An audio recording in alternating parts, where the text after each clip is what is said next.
Replacing an 8-port PON service board of the MA5800 X17. Record the connection information about the optical modules and optical fiber.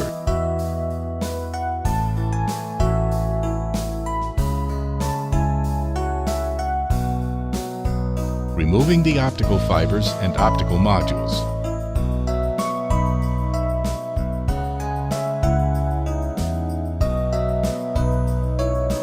Hold the ejector levers with both hands, gently pull the service board outwards to separate the board from the backplane, smoothly pull out the board along the slot, and dispose of the board according to the specifications. Insert the board smoothly into the slot along the guide rails. When the ejector levers are in contact with the service subrack, pull the ejector levers inward until the ejector levers are parallel with the front panel and the board is in place.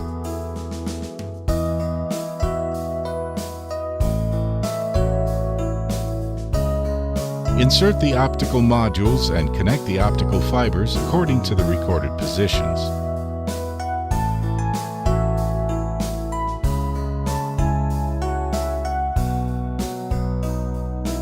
Check the run alarm indicator on the service board. If the indicator blinks green once a second, the device is running properly.